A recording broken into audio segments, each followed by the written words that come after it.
Alright guys, welcome to another beer review. Looking like an old man in a toupee with my hair today, but do I care? Well, yeah, I do actually. But no, I don't. But maybe I do. I don't know. Maybe I've just got self-image issues, and you're all there mocking me. Well done.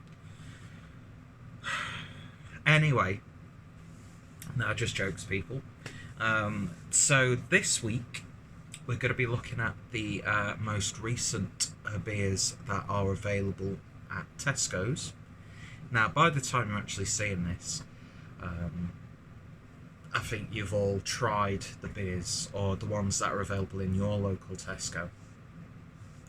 So, yeah, and the hype train's probably died down, so I'm not going to get the viewers, but I already had videos sorted for the past couple of weeks, so yeah, doesn't really matter. Anyway, so yeah, it's got to be a week of the more recent Tesco beers, and I've had to go to a few Tesco's to get the selection that I have.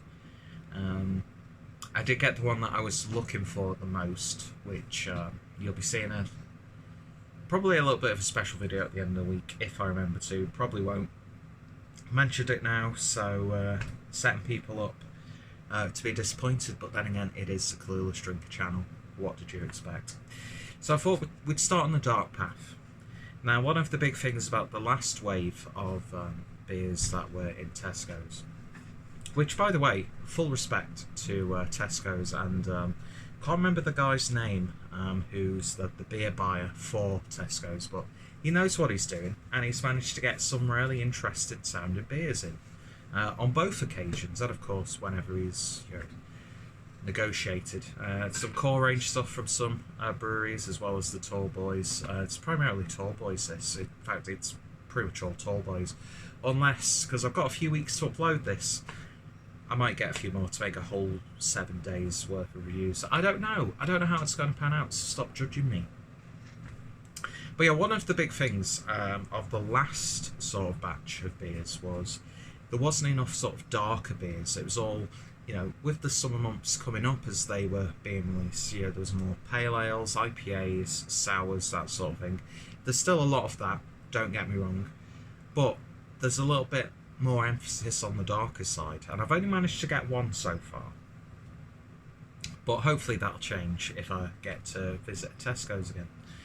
Anyway, so we're starting off with the Big Milk Stout from London Beer Factory, who some beers I've really enjoyed, some beers have just really done nothing for me. I know you could say that about most breweries, but yeah, London Beer Factory, let's say I've been a bit more disappointed than I have been impressed with that brewery, but nothing like Drain Pour or anything like that.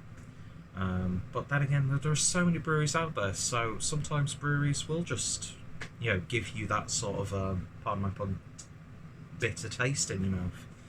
But yeah, so this is the Big Milk Stout, which is a vanilla and cacao nib imperial stout, clocking in at 7.5%. Not what I would classically consider an imperial strength imperial stout. But that being said, I'm not going to complain, because it's a bit more oomph and it's a darker beer, which is perfect as the summer is coming to a close. So, Big Milk Stout is Madagascar vanilla and cocoa nibs need blend. God's sake, I've only had a beer. Two beers today, and I can't speak. Big Milk Stout. Madagascar vanilla and cacao nibs lend a luxurious flavour profile to the Big Milk Stout. Brewed with lactose for a rich, creamy body, this stout stands fast as a modern, global interpretation of the style. Vanilla notes give way to a cacao nib bite, with plenty of roasted, chocolatey flavour, full-bodied and robust. This is clocked in 7.5% ABV.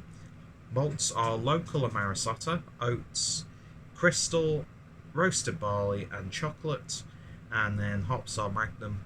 Yeast is BRY 97. And then the additions are vanilla and cacao nibs, and a really lovely looking can. Just love that texture. It's like you've melted chocolate, which I think that's pretty much melted chocolate, isn't it, with a bit of milk. and it starts to marble as you're stirring it in. But looks beautiful. 360 ring pull, I think that's what they're called. I don't know. Jesus Christ.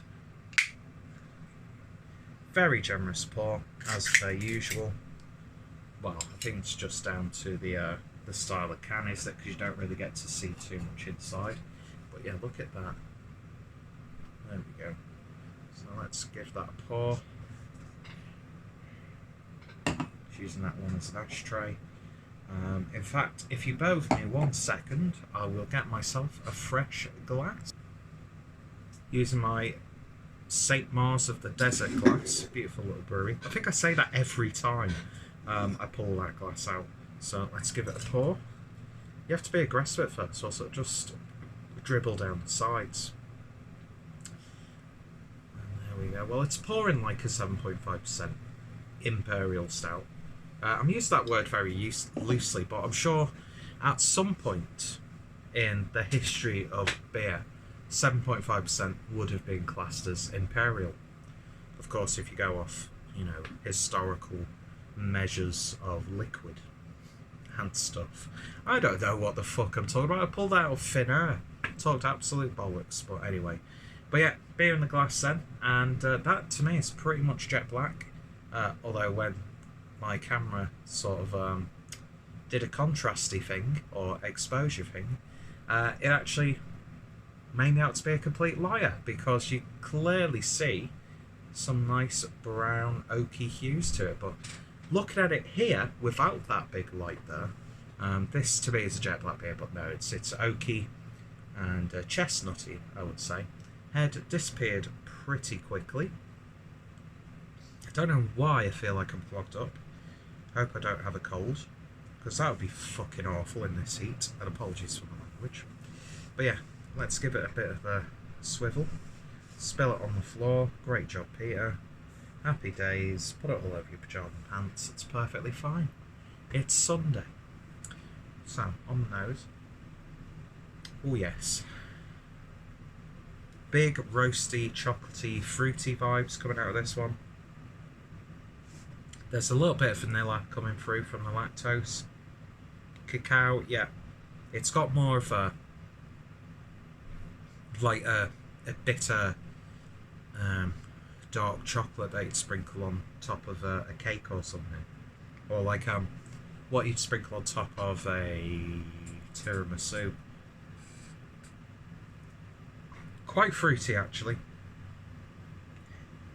It's like a slightly floral vibe to it, even a bit of like rose water coming through on this one. It doesn't really smell too decadent now. It's not like rich, sticky, chocolatey. It's quite floral. It's like also it's like a chocolate-covered Turkish delight. Both the bar and an actual Turkish delight, which I'm not a fan of at all. I don't know how people can enjoy that shit. Yeah, it's interesting. That first sniff was all about this chocolate creaminess, but it's a little bit of earthiness, a little bit of floral tones, which I'm not the biggest fan of. But it still smells really nice and inviting, so let's give it a taste. Cheers, guys.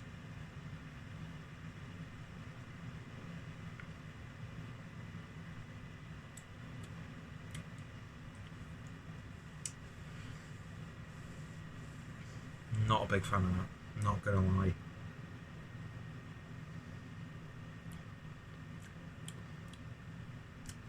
Love-hate relationship with the body straight away. It is really quite thin, but there is a very subtle velvety texture to it. So it's not watery, but it is still a little bit more thinner than I like. And even at 7.5% with lactose, still very thin.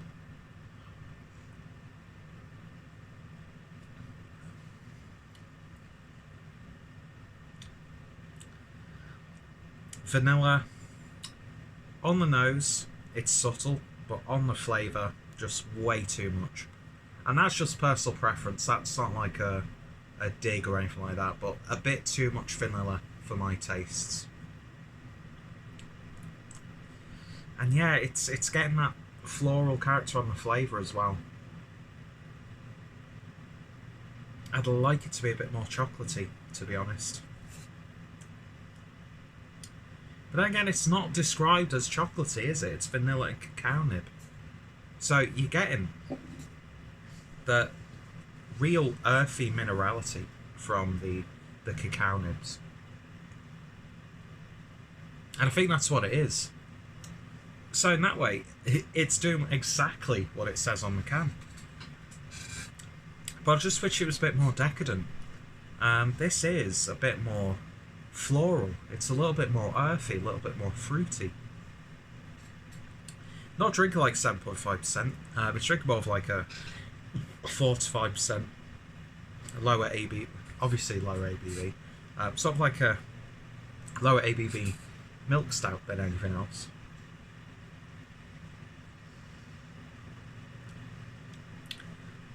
Yeah, it's just a little bit too perfumey for me. Reminds me of a candle. It just reminds me of candles for some reason, like candles that have got a fragrance to them.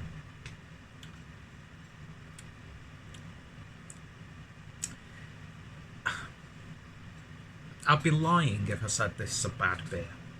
It's just... it's not really exciting me at all.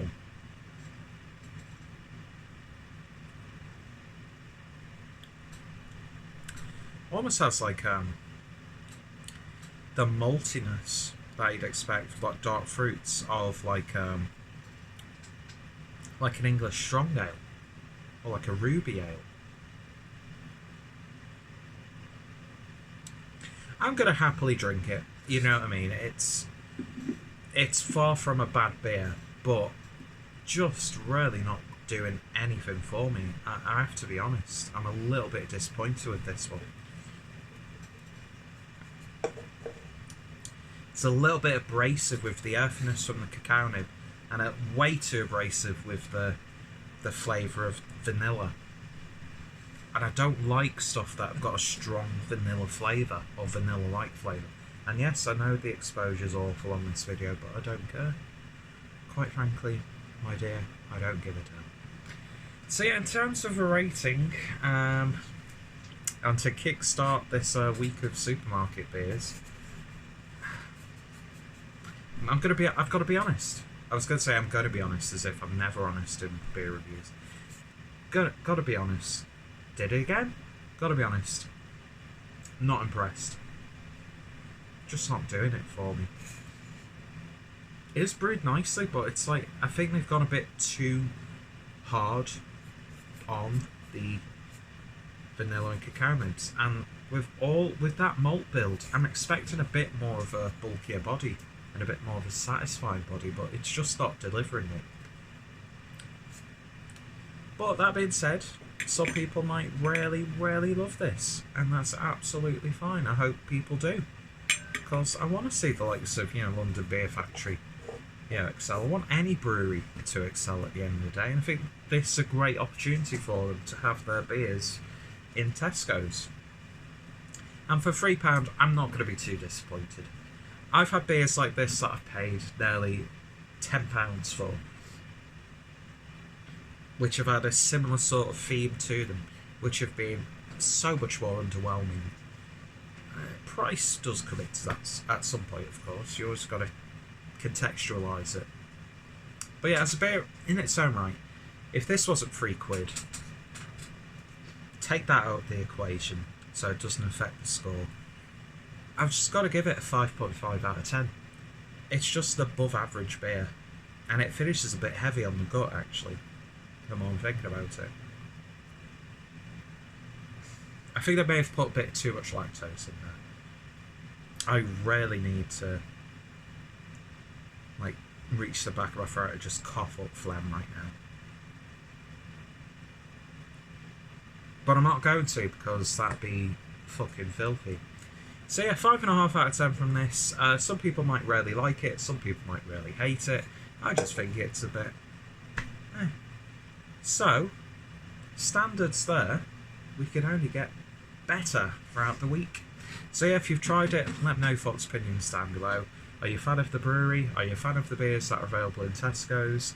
let me know in the comments. And yeah, the next review is going to be another Tesco beer, and I'm not sure what it's going to be yet.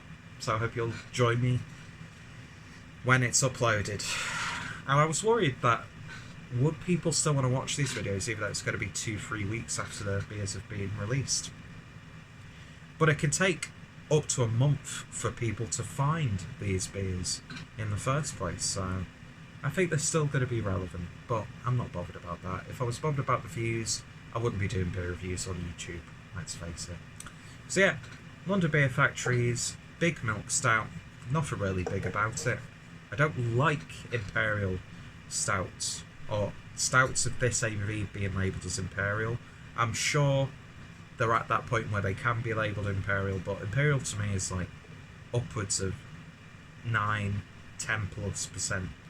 Maybe it harkens back to a different point of time in history, or a different place in history. Anyway, thank you guys for watching, and I shall hopefully see you next time. Cheers.